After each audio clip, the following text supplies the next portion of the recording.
Bonjour à toutes et à tous, bienvenue dans cet espace virtuel pour ce 9e séminaire du GIP ROL consacré aux tempêtes. Comprendre les phénomènes historiques pour éclairer les modalités de gestion du littoral, c'est l'intitulé de notre journée de travail. Alors le GIP ROL, c'est le groupement d'intérêt public Réseau d'observation du littoral de Normandie et des Hauts-de-France. Dans quelques minutes, Julie Pagny va nous expliquer un peu le rôle, ses missions, ses objectifs. Mais le rôle, il a un président. Son président, c'est Jean-François Rapin, sénateur du Pas-de-Calais. Jean-François Rapin, à ce titre de président, il vous échec d'ouvrir cette journée de travail. C'est à vous. Écoutez, merci beaucoup, Monsieur Fresco. Très heureux de pouvoir l'ouvrir en direct. Il n'était pas prévu une ouverture en direct parce que je suis actuellement en commission des finances au Sénat, mais les aléas techniques font que je suis remonté et finalement je préfère cette formule directement en m'adressant à vous tous. D'abord, bienvenue à cette journée de séminaire du GIP ROL Normandie Hauts-de-France. Cette belle structure qui a maintenant quelques années, qui fonctionne désormais parfaitement avec des acteurs bien identifiés et qui a pour habitude maintenant tous les ans de faire un séminaire qui n'est pas forcément un séminaire uniquement technique, mais qui regroupe des techniciens, des collectivités, les services de l'État, pour s'attacher à gérer et analyser un problème particulier sur le littoral. On a fait du droit du littoral, on a fait du recul du trait de côte et aujourd'hui on va voir les tempêtes, effectivement, ces événements tempétueux dont on voit naturellement qu'ils sont aujourd'hui de plus en plus agressifs, de plus en plus fréquents. Mais les tempêtes, ça n'est pas nouveau.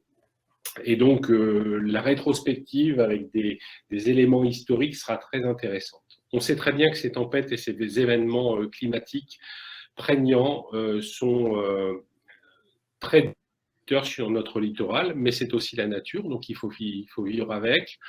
Mais néanmoins, je voudrais faire part d'une expérience personnelle qui concerne ma commune de Merlimont, la commune dont j'ai été maire pendant 17 ans et adjoint auparavant 6 ans. Donc c'est une commune que je connais parfaitement et c'est une plage que je connais parfaitement. Et quand on a commencé à avoir des gros problèmes de déplétion sableuse, ça s'est accentué alors que nous avions eu presque 4 mois de tempête, 4 mois consécutifs de vent, d'événements tempétueux forts, de marées accentuées par justement ces vents.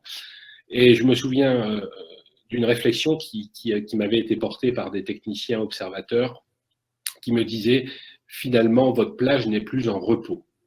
Et c'est quelque chose qui m'a marqué.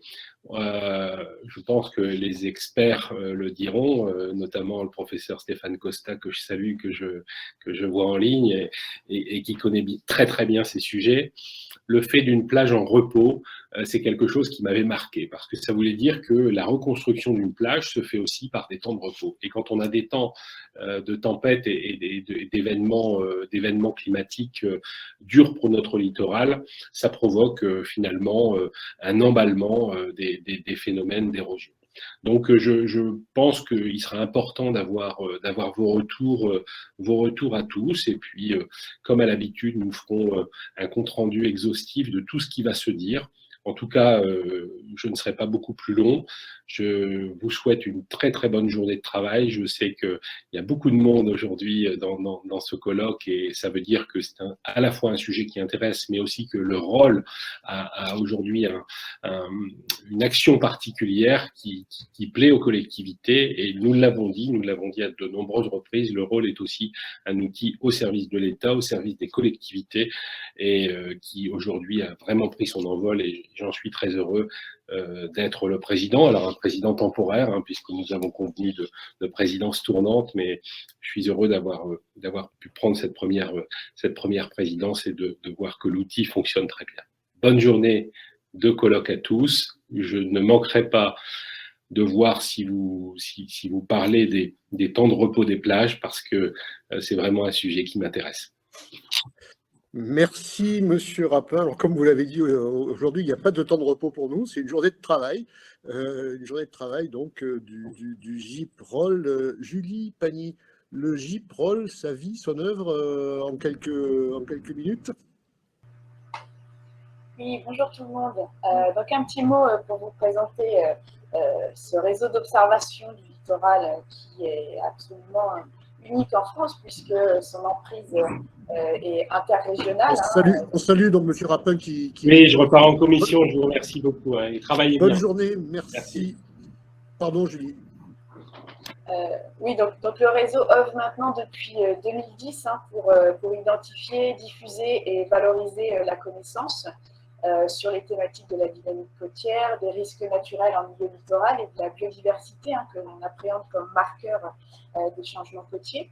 Donc, de fait, depuis l'année dernière, on a eu cette actualité du coup de se lancer tout seul, de créer cette structure dédiée au rôle qui est un groupement d'intérêt public qui rassemble les régions Normandie, Hauts-de-France, l'État et le Conservatoire du littoral, puisqu'on a été initialement porté par la délégation Normandie du Conservatoire du littoral pendant une dizaine d'années. Mais voilà, le rôle maintenant a sa structure dédiée. Donc, on travaille notamment sur 5 missions qui sont d'identifier qui fait quoi, où, quand et comment sur les questions de dynamique côtière. Donc, valoriser l'ensemble de la connaissance qui peut être versée à l'analyse des thématiques du rôle. On a aussi ce rôle d'assurer un lien entre des démarches sectorielles d'observation du littoral à différentes échelles, depuis l'échelle locale jusqu'au national, dans le but d'harmoniser cette connaissance, notamment pour fournir un argumentaire partagé aux acteurs en charge de la gestion du littoral. Faire aussi émerger, identifier des besoins de connaissances complémentaires si elles n'existent pas encore, et orienter, voire même, en tout cas pour un projet que l'on porte, le projet de stratégie de suivi du littoral, assurer l'acquisition de compléments de connaissances. Donc vous l'avez compris, le rôle, c'est vraiment le siège d'une expertise que l'on veut partager dans plusieurs dimensions, ces dimensions scientifiques, puisque le professeur Costa, présent aujourd'hui, est le président de notre comité d'orientation scientifique et technique, donc une expérience partagée dans cette dimension scientifique, technique et sociétale, toujours dans le but d'éclairer la prise de décision des acteurs en charge de la gestion du littoral. Et enfin, une mission d'accompagnement des territoires dans l'appropriation des connaissances scientifiques et techniques sur ces problématiques littorales. Donc, vous l'avez compris, le rôle, c'est une véritable plateforme qui a vocation à faire le lien entre les territoires, donc un territoire pour nous qui est assez large, depuis la pointe de Cancale jusqu'à la frontière belge, mais aussi entre les acteurs scientifiques et ces acteurs et les élus qui parfois n'ont pas toujours ce lien en direct, mais on est là aussi pour le faciliter. Donc, cette journée de séminaire, elle doit participer à l'instauration d'une dynamique de partage de l'information sur les outils qui sont au service des politiques publiques et de contribuer à développer cette culture commune pour comprendre les phénomènes naturels qui sont liés à la dynamique côtière. Donc, je vous souhaite tous la bienvenue à cet événement virtuel 2021 qui est organisé comme l'année passée avec la société Evenmaker. Donc, toute notre équipe a travaillé à développer cette plateforme qui est vraiment construite eu égard à nos besoins, pour ceux qui nous ont suivis sur le même modèle qu'en 2020. Donc certes, on ne se voit pas, on est encore en virtuel cette année, mais cette approche virtuelle a, je dirais, le bénéfice de pouvoir mobiliser beaucoup de participants. Aujourd'hui, vous êtes plus de 300 inscrits à ce séminaire. Je vous dirai à la fin de la journée combien de personnes ont effectivement participé. Donc voilà, au-delà de ces aspects, je dirais, très statistiques, notre journée va se dérouler en fait comme une frise chronologique avec des interventions qui mettront en lumière des bases de données tempête qui remontent à des temps très anciens, jusqu'à moins 6000 ans, pour remonter petit à petit vers notre époque contemporaine et finir sur une vision prospective. Et là, je laisse la main à Jean-Jacques Fresco et à Stéphane Costa pour vous présenter la journée. Merci. Merci beaucoup, Julie. Alors, on voit le logo du Jeep Roll à l'écran. C'est une assez jolie image de tempête, hein, voilà, avec un œil au milieu. Donc, vous êtes l'observateur, l'œil qui observe les tempêtes. Stéphane Costa, vous êtes professeur de géographie physique à l'université de Caen-Normandie et comme l'a dit Julie à l'instant, vous présidez le comité d'orientation scientifique et technique du GIP ROL. Avec vous, on va entrer dans la thématique qui va nous occuper tout au long de cette journée, que nous enseigne l'histoire des tempêtes et comment ces enseignements peuvent-ils éclairer les choix de gestion des territoires littoraux. Merci beaucoup, Monsieur Fresco. Bonjour à toutes et à tous.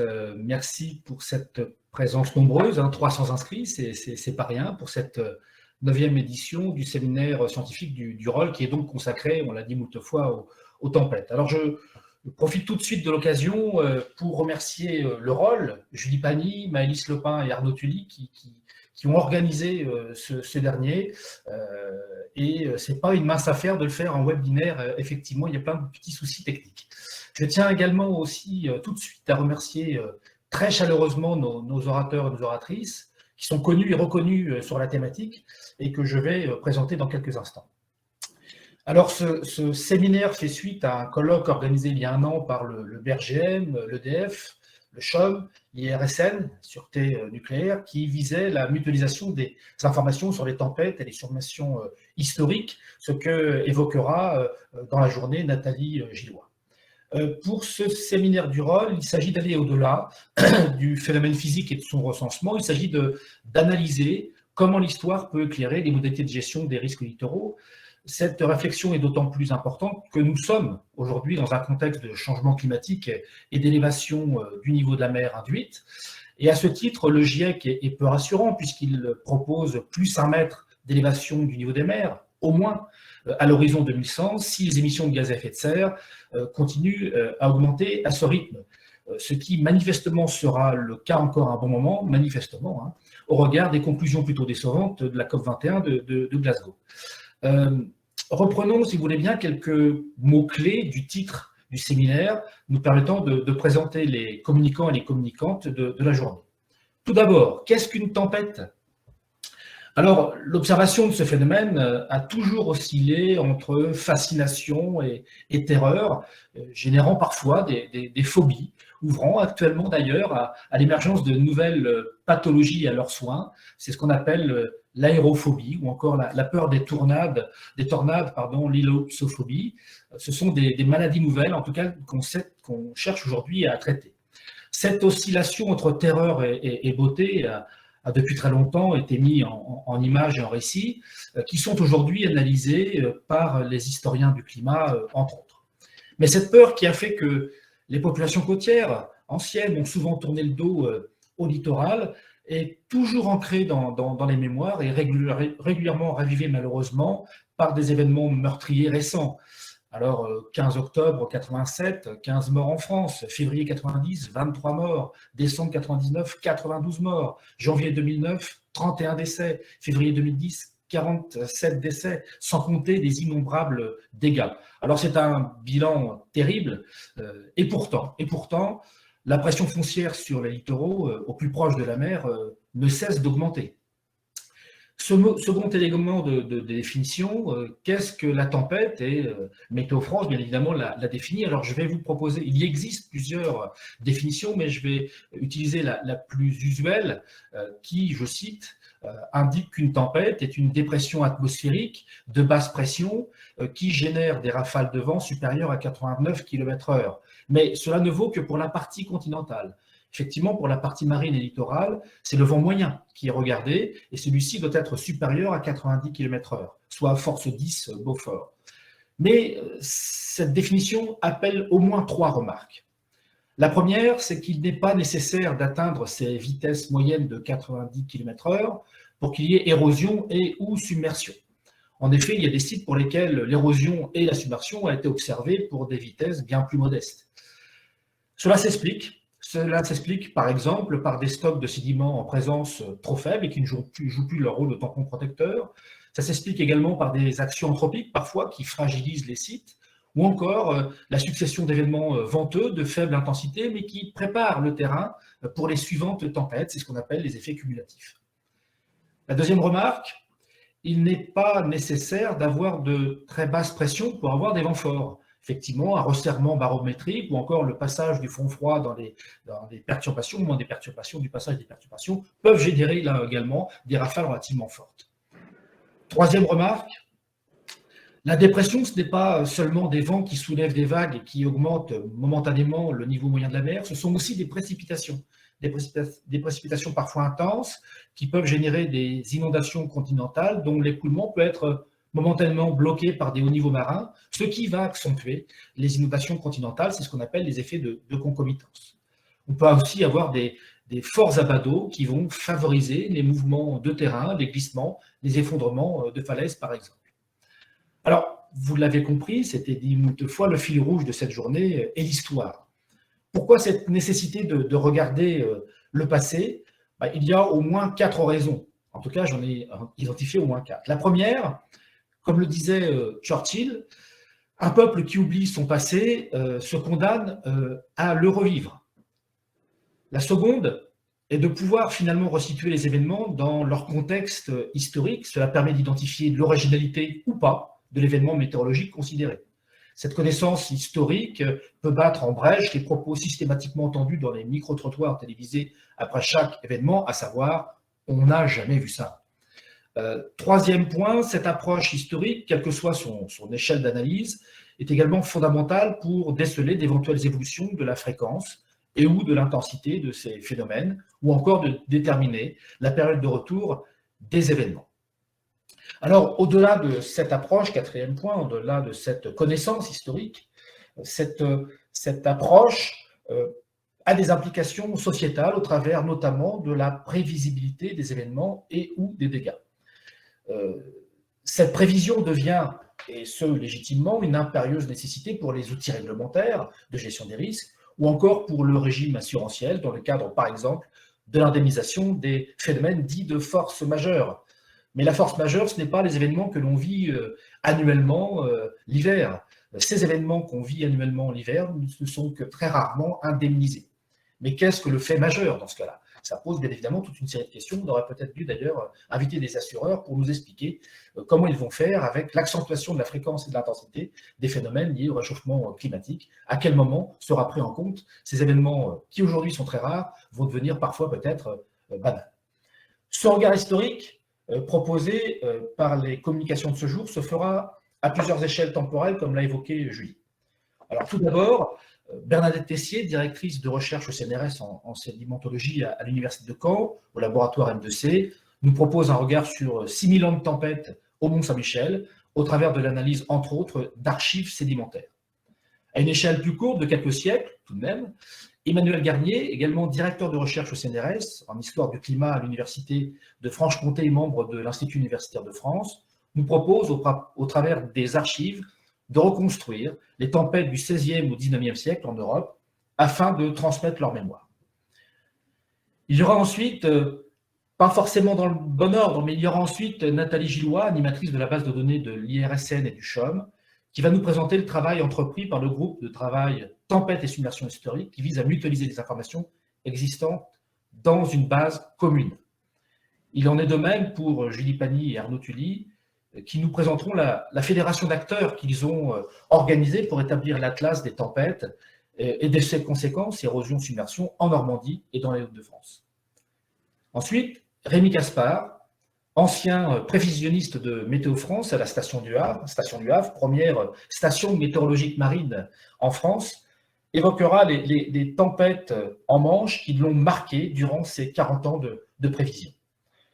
S'agissant de la prévisibilité future, Pascal Braconneau, professeur et chercheur CEA au laboratoire des sciences du climat et de l'environnement à l'Institut Pierre-Simon Laplace de l'Université de Versailles, qui est spécialiste de la modélisation du climat et de la paléoclimatologie, nous présentera une communication sur la modélisation des cyclones et des tempêtes en Atlantique dans le cadre du changement climatique.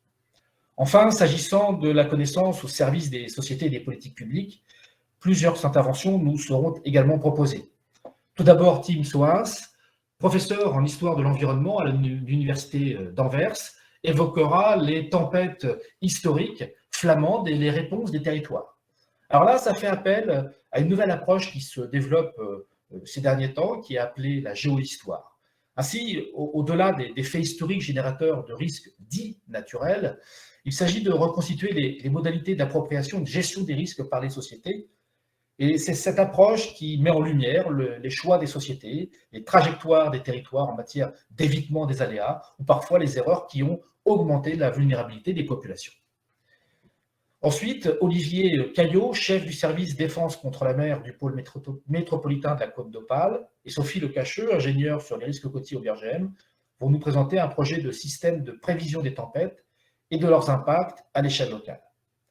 En matière de construction de la culture scientifique partagée ou de la culture ou de la mémoire du risque, Sophie Madeleine, directrice adjointe du Centre interdisciplinaire de réalité virtuelle de l'Université de Caen, et moi-même, allons vous présenter une communication sur une expérience menée sur l'appropriation du risque d'inondation par la mer via l'utilisation de la réalité virtuelle. Toujours dans le cadre de la sensibilisation au risque d'inondation, nous avons proposé la parole à plusieurs élus qui ont eu la possibilité d'utiliser une plateforme de simulation des inondations et de gestion territoriale associée. Cette plateforme, elle est appelée Lithosim. Elle est issue pour les systèmes côtiers à falaise d'une collaboration entre le projet Lithosim porté par l'Université de La Rochelle et le projet Ricochet porté par les géographes de l'Université de Caen. Je remercie chaleureusement également les élus qui ont accepté de nous faire part de leur retour sur ce jeu dit sérieux qui autorise le déploiement de différentes formes de gestion du risque inondation. Les intervenants sont d'une part M. Frédéric Weiss, adjoint au maire de Dieppe et chargé de l'écologie solidaire, mais il est également président du syndicat de bassin versant de l'Arc. D'autre part, Jean-François Auvry, maire de Saint-Valery-en-Caux, et puis M. Le Forestier, président du syndicat mixte des bassins versants Sannes, Vienne et Sie. Sans plus attendre, passons maintenant aux communications. Je vous remercie. Merci Stéphane Costa. Alors avant de parcourir 6000 ans de tempête dans la baie du Mont-Saint-Michel, comme vous nous l'avez promis et comme Julie nous l'a promis tout à l'heure, je voudrais vous rappeler un peu le fonctionnement de l'outil qui nous permet de travailler ensemble aujourd'hui. Alors je vais faire ça sous le contrôle méticuleux de Arnaud Tully, c'est lui qui se cache derrière le logo du rôle. Donc à la fin de chacune des séquences, donc là dans quelques secondes ça va être le cas quand j'aurai fini de vous expliquer ça, et bien pour passer à la séquence suivante, vous avez deux possibilités. Soit vous utilisez la petite fenêtre qui s'ouvrira en haut et à droite de votre écran et qui vous dit que la prochaine séquence va commencer. Cliquez ici pour y accéder. Ou bien vous allez dans l'onglet Programme du site sur lequel vous nous regardez. Dans l'onglet Programme, vous descendez. Alors vous avez la petite frise chronologique du programme de la journée. En dessous de cette petite frise, vous descendez jusqu'à la case, aux cartouches de la séquence vers laquelle nous allons, de la séquence suivante, et vous cliquez dans « Accéder au direct ». Voilà. Alors, ne vous inquiétez pas, pas de panique. Un délai de transition est prévu pour passer du live d'une séquence à une autre. Autre point important, pour participer aux échanges, pour poser une question ou pour apporter une précision, ou une contestation véhémente si vous voulez, vous pouvez utiliser l'outil de chat, c'est la petite bulle de bande dessinée, le petit phylactère là, qui est en bas et à droite de votre écran. Vos questions et vos contributions nous parviendront et nous les relayerons aux intervenants et aux participants. Alors, je vous propose de passer tout de suite aux travaux pratiques. On se retrouve donc dans quelques secondes dans le live de la séquence intitulée « 6000 ans de tempête dans la baie du Mont-Saint-Michel ». Pour cela, je vous le redis, vous cliquez sur le portail du séminaire, sur Programme, sur Accéder au direct, ou bien plus simplement dans la petite fenêtre qui vient de s'ouvrir. À tout de suite.